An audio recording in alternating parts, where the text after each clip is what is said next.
Nah, faktor-faktor yang perlu diperhatikan di tanaman jagung itu tentunya adalah satu, pemilihan varietas. Sistem seperti Pak Masrul yang seperti apa? Bisa diceritakan? Pak Kumis, yoi, bisa dimulai? Oke.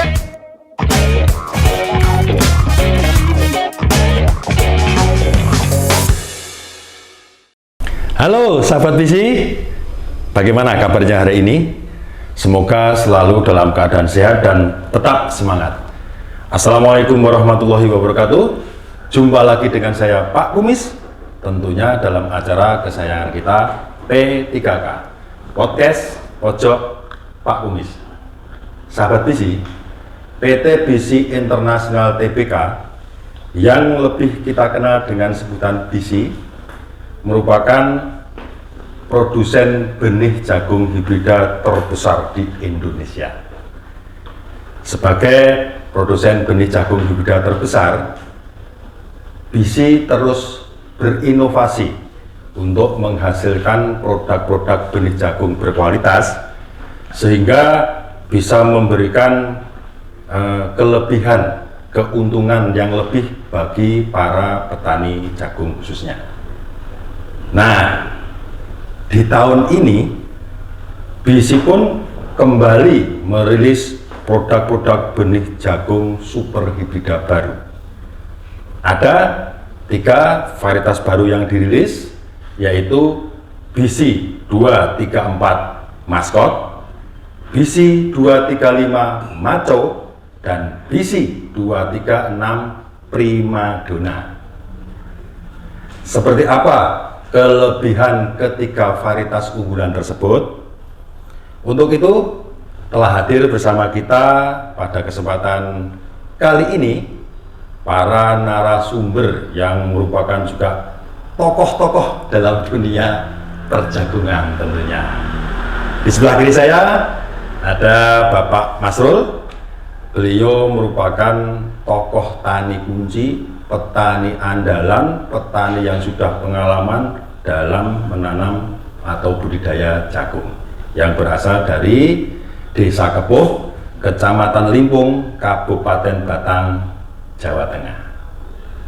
Agar lebih gayeng lagi obrolan kita, hadir juga bersama kita di depan saya Bapak Wahyu Lasdarwanto yang lebih akrab dipanggil Pak Lasdar. Beliau ini merupakan tokoh senior juga yang merupakan trainer field crop dari PT Bisi Internasional Tbk. Langsung kita sapa yuk. Pak Masrul, Ripon kabarnya? Gimana kabarnya Pak? Alhamdulillah sehat.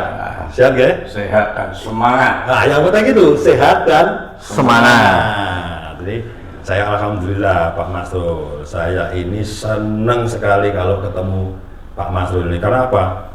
Kalau berbicara masalah jagung, oh ini tentunya pakarnya yang berada di Batang ini. Nah, kesempatan kali ini Pak, kembali saya bersilaturahim, sengaja Pak datang jauh-jauh hanya untuk bisa kita ngobrol Pak. Ya kita istilahnya apa ya Pak, berdiskusi lah. Ya. Nah, tapi kita nggak sendirian Pak, tidak berdua saja. Hadir juga ada Pak Lasdar. Nah kita panggil aja Pak Lasdar. Beliau ini merupakan tokohnya dari PT Bisi ini Pak.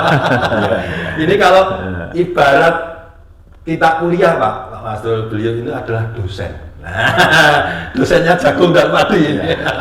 Kebetulan beliau ini juga sudah pengalaman di Bisi sudah sekian puluh tahun yang terjun ke dunia perjagungan. Gimana kabarnya Pak Lasdar? Pagi Pak Kumis, Pagi. Pak Masrul, pagi. Pagi. Ya, sehat semua ya. Alhamdulillah Pak Lasdar. Alhamdulillah, ya, kabarnya baik semua. Kita juga terima kasih loh atas kehadiran Pak Lasdar ini. Jarang Sama-sama. bisa ngobrol dengan beliau ini, waktunya susah. Nyari waktu yang pas itu Ini susah sekali. terima kasih Pak Kumis atas kesempatannya untuk bergabung. Baik, iya, di iya. lahannya Pak Masrul ini. Ya, kita nanti ada Pak, kita ini ngobrol-ngobrol informasi khususnya jagung Pak Lasdar, Pak Masrul, tapi ada informasi yang jagung yang baru kan. Oh, okay. Sahabat Bisi dimanapun berada belum banyak yang tahu Siap. bahwa PT BISI yang merupakan produsen terbesar loh Pak, ini jagung hibridanya terbesar di Indonesia loh Pak, ini kita patut bangga ya karena ini mempunyai perusahaan yang memang besar. Ini kan seperti kita tahu ada varietas rilis yang baru, ya kan Pak. Betul. Selain yang sudah terkenal ya, seperti BISI 18, BISI 99, BISI 2 dan lain sebagainya. Nah, informasi khusus ini, tapi sebelum menuju ke situ Pak Lasdar, kita mau tanya ke tokoh ini dulu kita. Ilmunya kita ambil sebanyak-banyaknya ya Pak Lasdar ya.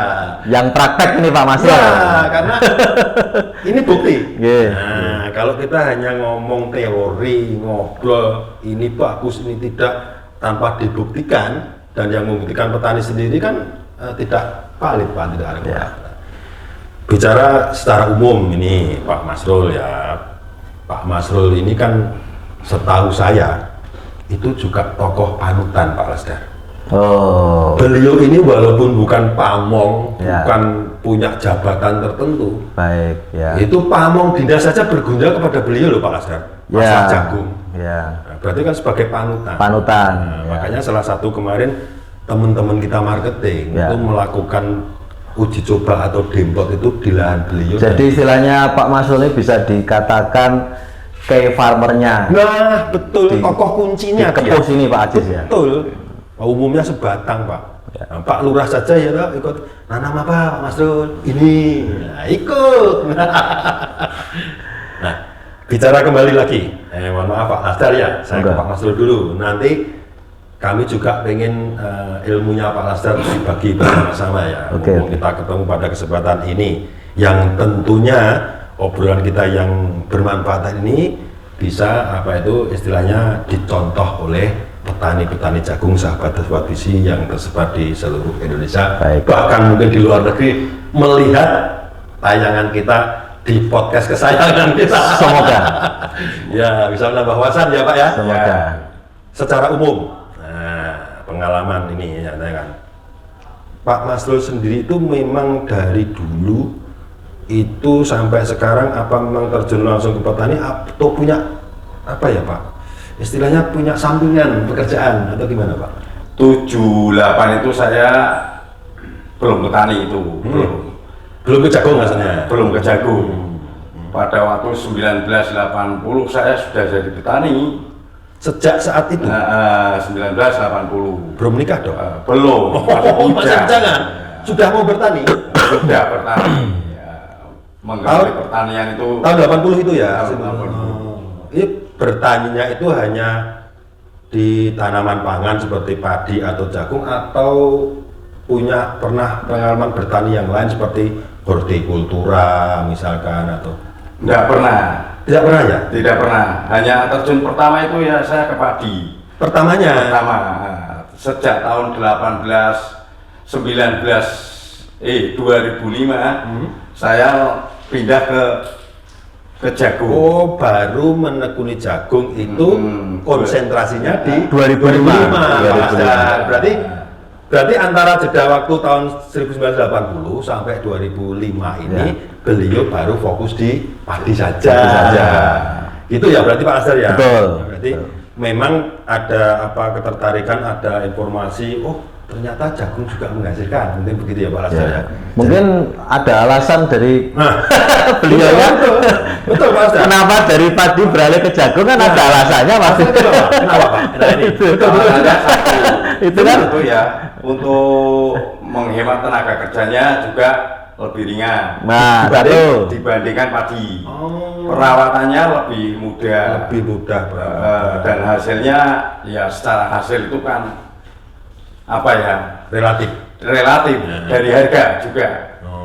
Kalau pada waktu itu harga jagung itu di bawah 3.500, itu ya memang ya pada waktu itu ya masih bagus.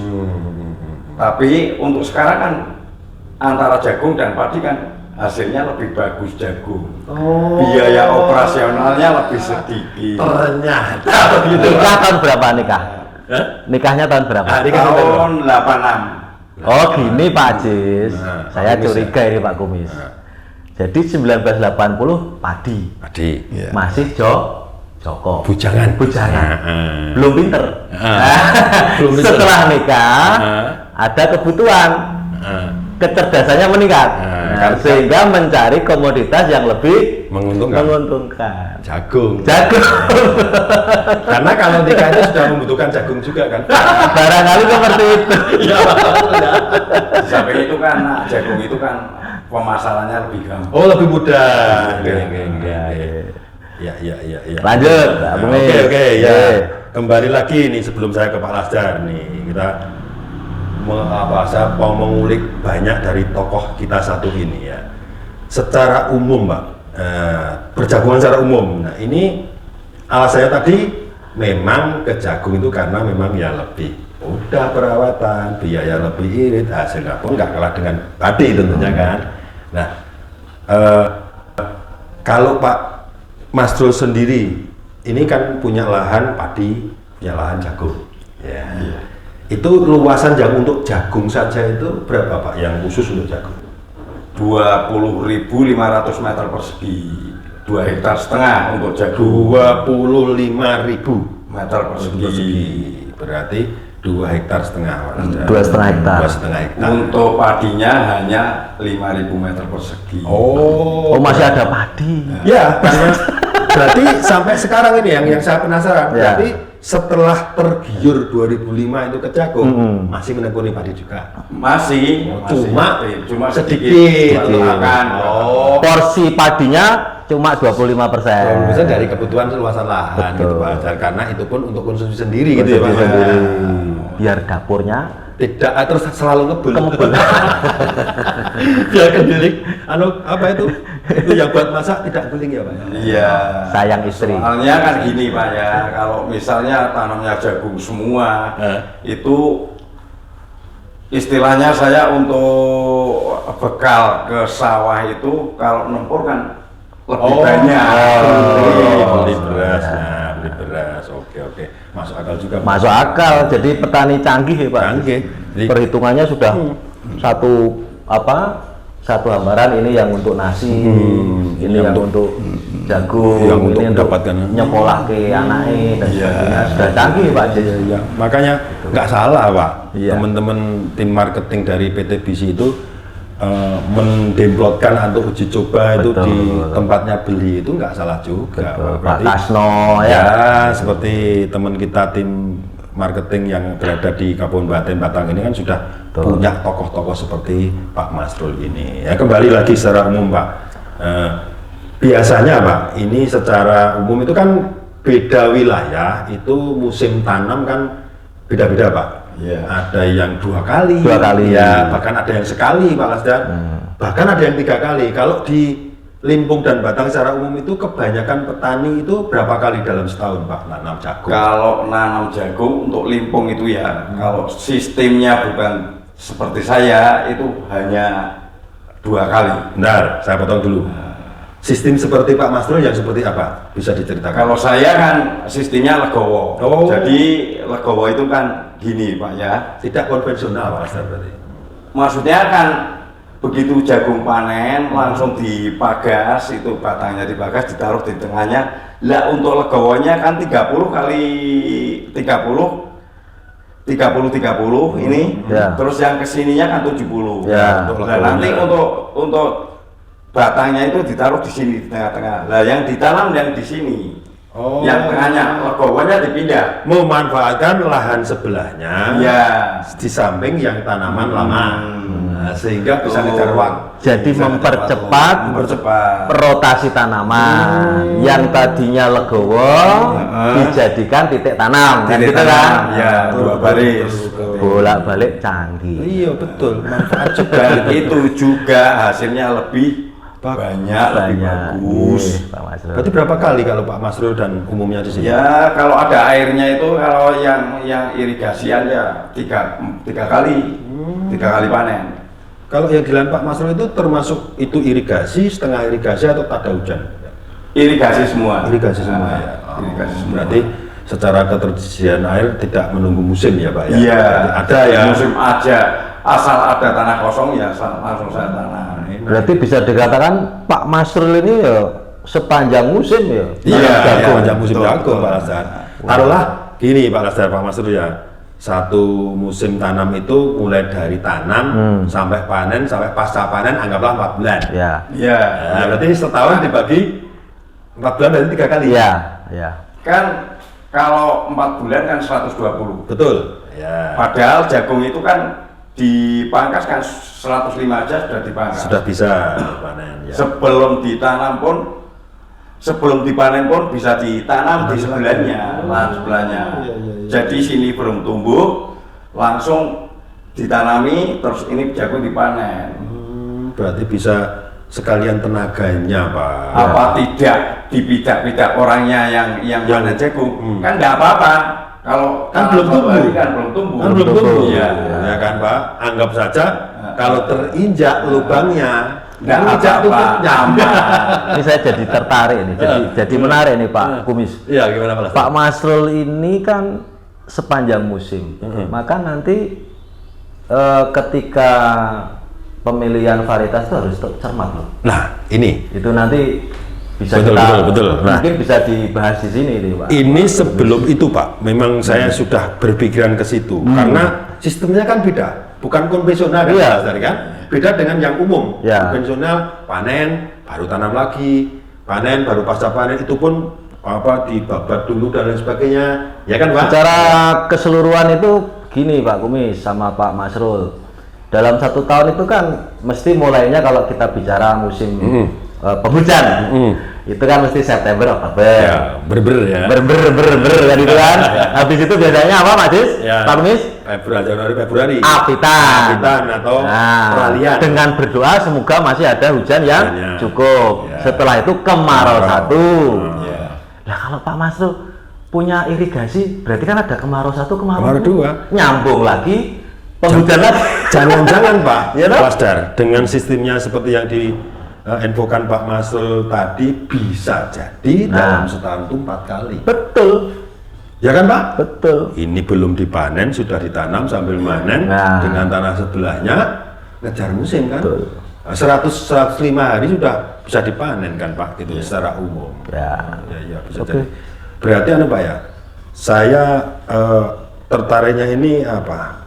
Malah mengkhawatirkan jika petani ini dalam menanam jagung itu jagung semuanya masuk karena dengan sistem ini. Ya. Takutnya mereka itu tidak kuat dengan sistem jagung. Ya, ya. Budidaya seperti ini. Iya, ya, Pak Kumis. Itu ya Pak Masrul ya. Berarti Iya. menurut Pak Masrul pemilihan varietas itu sangat menentukan ya Pak. Sangat menentukan sekali. Dan juga saya dulu itu saya kalau nanam jagung itu ya acak-acakan asal-asalan.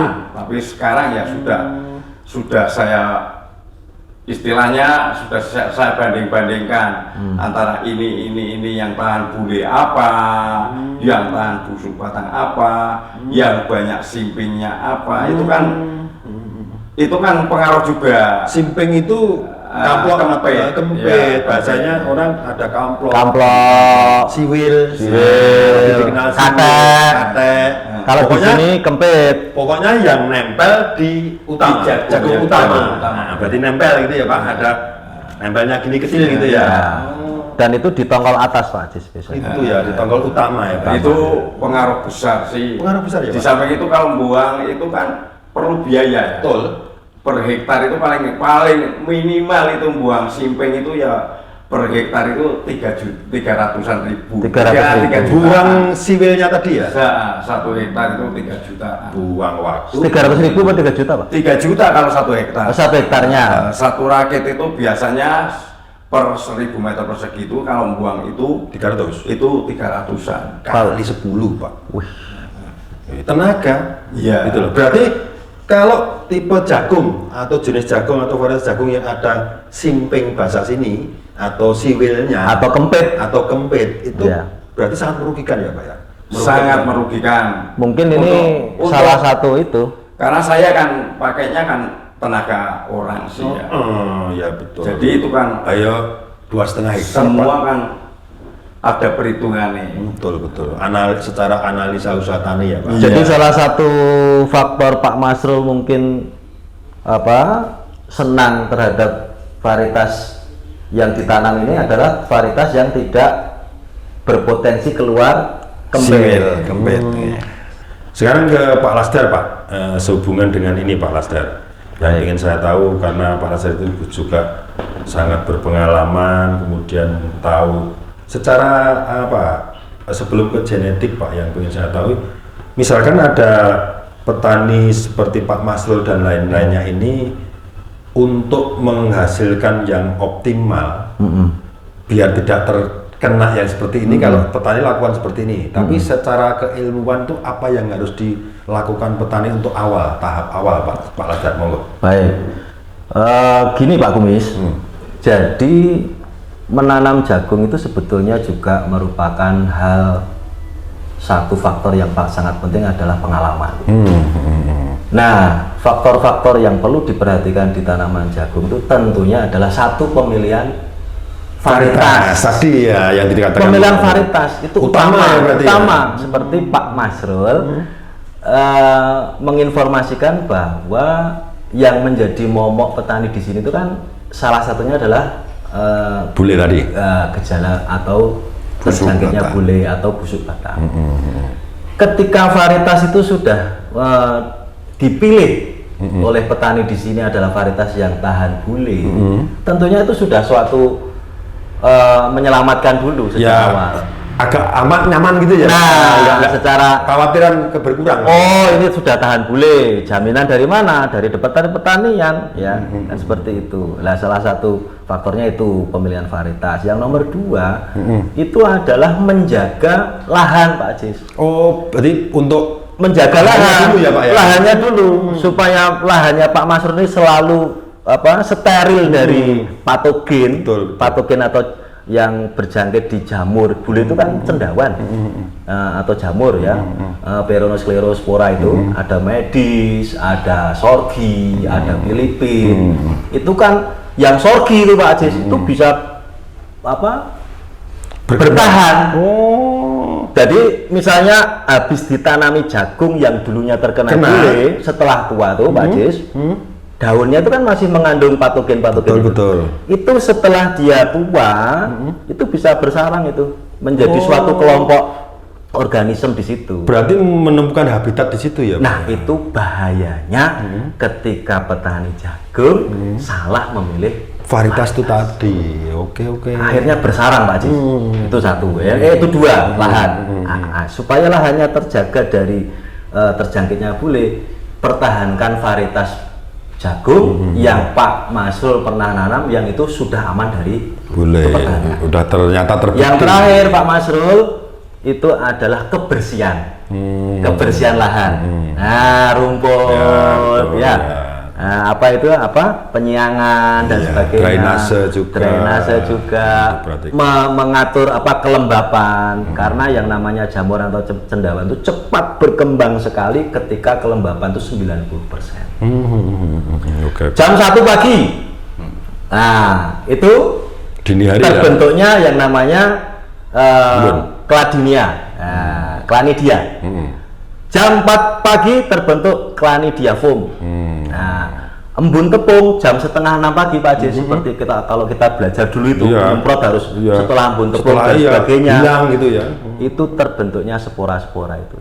Maka daun-daun yang Pak Masrul tadi bilang umur jagung 35 sampai 45 hari itu adalah masa rentannya terserang itu tadi. Bule menyerang. Kalau sudah itu tidak terkendali Pak, jangan harap jagung kita itu bisa selamat. Bisa-bisa gagal panen ya Pak. Maka satu triknya adalah pemilihan varietas yang benar. Jangan sampai lengah, jangan sampai tergiur oleh iming-iming atau bonus. Dapat kaos. Bukan kaos aja Pak. Apa lagi? Beli 2 kilo dapat cewek 1. Ini Pak Masrul nanti sampai rumah bisa berantem sama istrinya. Yang kedua, yang lebih penting adalah pertahankan sterilisasi lahan. Yang ketiga adalah jaga kondisi lingkungan bersih, aman, kelembapan jaga juga. Makanya insya Allah boleh aman. Sudah pinter juga Pak Lazar. Tadi beliau ini mengatakan bahwa dia pakai legowo Pak, bukan konvensional seperti biasa. Tentunya tim-tim dari marketing BC pestisida juga baik ya Pak, Ya, Pak Ajis, benar. karena tadi disampaikan Pak Masrul ini sebagai key farmer sepertinya sudah Produk-produk, mengenal ya, produk-produk ada MSI. Piroxa, ada itu kan lebih baru lagi dibanding yang kita punya Dulu kan Saromil. Saromil rentah menjadi kebal.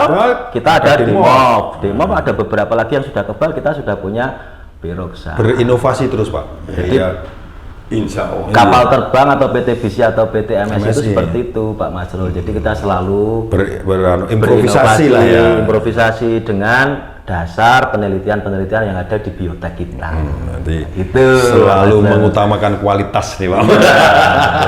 Mungkin seperti itu Pak Kumis. Iya, terima kasih Pak Lazar. Ya, gitu, oke. Terima kasih dari atas informasinya ini. Barangkali kita ya Pak ya, Iya. yang belum tahu dengan informasi Pak Lazar tadi menjadikan tambah pengalaman bagi kita ya Pak. Tentunya juga bagi sahabat-sahabat BC dimanapun berada, petani jagung khususnya ada ilmu baru. Jadi pemilihan varietas utama, tapi juga perlu ke samping itu ada yang perlu diperhatikan ya Pak. Nah, ini sekarang kita Pak merujuk ke varietas yang tadi saya bilang di awal bahwa PT BC ini merupakan produsen jagung hibrida terbesar Pak. Ini kan selalu berinovasi. Nah, ini kan di tahun ini sudah merilis lagi varietas jagung hibrida baru ada 3 Pak. Ya, BC 234 maskot, betul ya Pak Lazar? Maskot, ya maskot. Jadi kalau salah mohon dibenarkan Pak. 234 Karena beliau yang lebih tahu. maskot, Maskot, ya. betul ya. Maskot. 23 BC 235 Maco, dan BC 236 Primadona. dan menurut informasi dari teman-teman petugas lapangan kami, Pak Masrul ini sudah Mencoba. membuktikan dan menanam. Ketiga-tiganya ya Pak. Tiga-tiganya ya Pak ya? Hanya. Ada di situ ya tiga-tiganya? Ada. Ada maskot, maco, primadona, ada semua ya Pak ya? Ada. Oh. Nah, kita menuju atau mengerucut ke varietas baru ini Pak. Saya pengen tahunya ini biar sahabat BC tahu juga bahwa produk ini bagaimana sih. Oh, maskot itu gimana sih? Nah, pengalaman Pak Masrul saja.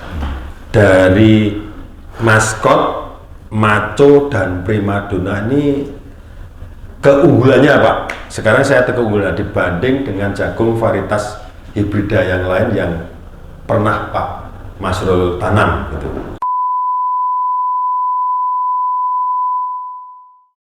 Sekarang kalau maskot Pak, yang BC 234, Kalau maskot, kelebihannya apa Sam? Menurut pengalaman jenengan? Gimana, kalau Pak? dulu yang sudah panen itu saya maco dulu Pak ya. Oh, yang BC 235 ya? Iya, berarti yang ya. maco kan sudah panen, Sudah panen, oke. Itu ya tahan terhadap bule. Menjaring ketertarikannya penebal itu primadona.